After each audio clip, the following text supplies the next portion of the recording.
The lecture hall of the Galactic Institute fell silent as Professor Zixthar adjusted his translation implant.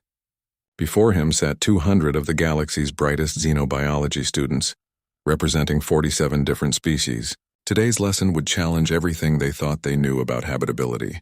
"Class," Zixthar began, his chitinous mandibles clicking nervously.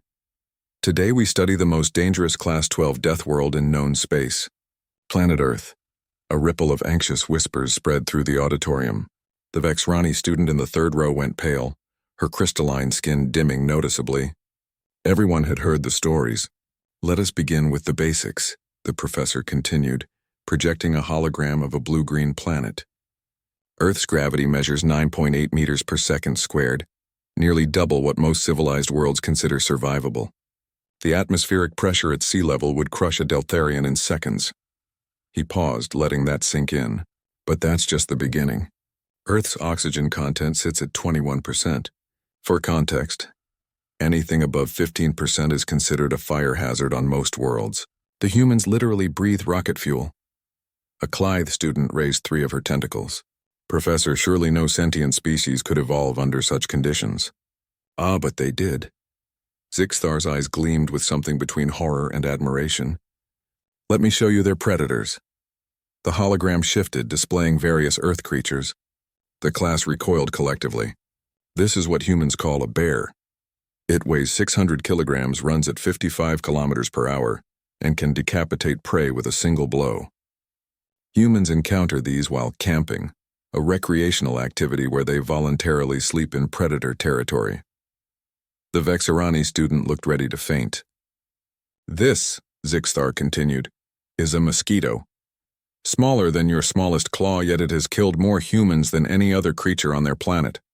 It injects them with pathogens while feeding on their blood." The humans' response? They invented something called summer barbecues, where they gather outdoors specifically during mosquito season. "They're insane," someone muttered from the back row. "Perhaps," Zixthar agreed. "Or perhaps they simply don't know any better. Consider this: Earth's weather, hurricane-force winds that can level cities, tornadoes that casually toss their vehicles about, earthquakes that reshape continents, volcanoes that can trigger planetary extinction events. And yet humans build their homes directly in these disaster zones generation after generation." He pulled up another image. "This is Australia, a single continent on Earth. It contains 21 of the 25 most venomous creatures in the galaxy. Spiders the size of dinner plates, jellyfish whose touch causes pain so severe that humans describe death as merciful by comparison. Snakes. So many snakes, and humans live there?" a student squeaked. 26 million of them call it home. They consider it beautiful." The professor took a moment to let his students process this information. Then he showed them something that made several students request emergency medical assistance. "This is what humans call the ocean. It covers 71% of their planet's surface. The pressure at its deepest point would compress any of you into a dense cube. The creatures at those depths look like nightmares given form. And yet humans dove down there, in primitive metal tubes, for fun, before they even developed proper space travel." A brave Thek student raised his voice. "Professor, with respect, if Earth is so deadly, how did humans ever become spacefaring? Surely they should have gone extinct?" Zixthar's expression became grave. "That, young scholar, is the terrifying part. They didn't just survive, they thrived. Every challenge their planet threw at them, they adapted. When the ice ages came, they invented clothing and fire. When predators hunted them, they invented spears, then bows, then projectile weapons that could strike from kilometers away. When diseases ravaged them, they studied the pathogens and created vaccines." He pulled up a historical timeline. "It took the Vexrani 40,000 cycles to develop spaceflight in the comfort of your paradise world. The Deltharians needed 50,000 cycles, humans. They went from discovering fire to walking on their moon in roughly 300,000 cycles. And from their moon to the stars in just 200 more. They're rushing," the Clythe student said. "Surely such haste is dangerous." "You're beginning to understand," Zixthar said softly. "Humans don't think in terms of danger the way we do. On Earth, everything is dangerous. The air can form into spinning columns of destruction. The ground can literally split open beneath their feet. The water can rise up and swallow their cities. Their own star bombards them with radiation that causes their cells to mutate. He paused dramatically, and yet they learned to thrive in it all. They spread to every environment on their planet, from frozen tundras to scorching deserts, from the crushing ocean depths to the oxygen-starved mountain peaks.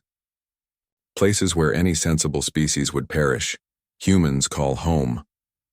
The hologram shifted to show a human in a spacesuit, floating among the stars. When Ambassador Martinez visited our station last cycle, I asked her about this, about how humans cope with living on such a hostile world. Do you know what she said? Zixthar looked around the silent room. She said, "Professor, we don't think of Earth as hostile. We think of it as home. Yes, it tries to kill us sometimes, but that just makes us stronger. Every challenge is an opportunity to adapt, to overcome, to prove that we belong here." The professor's voice dropped to barely above a whisper. And then she smiled at me with those predator-forward eyes and said, "Besides, if our own planet couldn't kill us, what chance does the rest of the galaxy have?" The lecture hall remained silent for a long moment. "Class dismissed," Zixthar said quietly. "And remember, when the humans offer to show you their hospitality, politely decline. They might take you to something called a theme park, where they simulate danger. For entertainment." As the students filed out, still processing what they'd learned, one thought echoed through their minds. Humanity hadn't conquered Earth. Earth had forged humanity into something the galaxy had never seen before. Something terrifying. Something unstoppable. Something that called a Deathworld home and meant it as a term of endearment.